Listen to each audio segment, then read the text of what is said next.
All right, what's going on, you guys? Nick here with Nick Strength and Power. So we just wrapped up the prejudging at the 2019 Arnold Classic in Columbus, Ohio. And it looks like your top four is going to be Bonac, Brandon Curry, Luke Sando, and Rolly Winkler. Now, Rolly Winkler didn't really look his best here. So that's what everybody was wondering. Is Rolly going to win this? Is he going to come in off?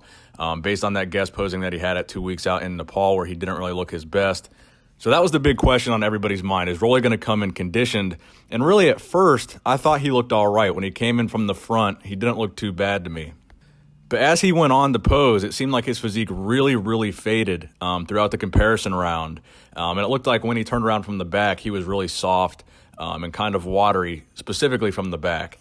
Now, Rolly's always going to look freaky in like the most muscular pose, and those poses are always going to work for him to some extent because his upper body is so freaky. So when he first came out, I didn't really think that he was looking that bad. But then once they compared him to the other guys and he wasn't on his own, you really got to see, some of the weak points that Rolly had here conditioning-wise. Now, Brandon Curry, on the other hand, looked absolutely phenomenal. Probably the best version of Brandon Curry I think we've ever seen. It's probably the best conditioning I think we've ever seen on Brandon Curry. Now, even though his legs in the past have been kind of a weak point for him in terms of a size standpoint, I think he was so conditioned, his legs almost looked better than some of the other guys in the poses because they were so separated. There was so much graininess and detail and vascularity there. It was really actually amazing to see. Brandon Curry looks like he's going to be second here. But don't get me wrong, he could actually end up winning this show. I think it was actually very close between him and Bonac. I think Bonac looked good, and of course Bonac has much more muscle on his lower body than Brandon Curry has. But Brandon Curry's conditioning, I felt, was better than Bonac's. But it really could go either way. But one thing was for certain, it appears that Bonac and Brandon are certainly going to be 1 and 2 here. Now, the standout here, I think, was Luke Sando. I think Luke Sando did tremendous in this lineup from a conditioning standpoint compared to some of these guys. It seemed like a lot of these guys came in off, and that's one of the things we talk about so frequently is when guys come in off, even if they're better bodybuilders, a bodybuilder with better conditioning that might not have as good of a structure can sneak up on them and place higher. And based on the callouts, it looked to me like Luke Sando could be third or fourth, possibly knocking Rolly down to that fourth place spot. They also did one comparison where they just compared Luke and Cedric. So I'm not really exactly entirely sure where they're going to place these guys. If Cedric might be ahead of Rolly as well. Because, again, as Rolly continued to pose, it seemed like his physique really started to fade.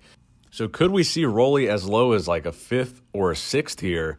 I think that's the real question. I think it's probably safe to say we're not going to see Rolly Winkler winning this show unless there is a dramatic transformation in Rolly from now to the night show where Rolly just comes in with basically a completely different physique. So that is the prejudging wrap-up, guys. I need to get my suit on and head over to the final. So hope you guys enjoyed the video. Stay tuned for the commentary later.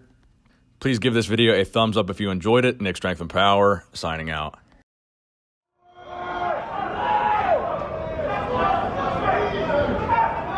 Josh and Raphael switch.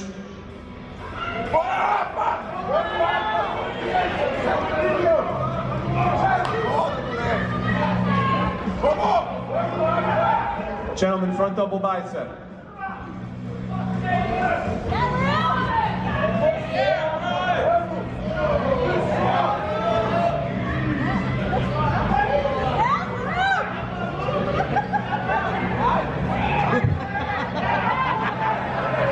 Front lat spread.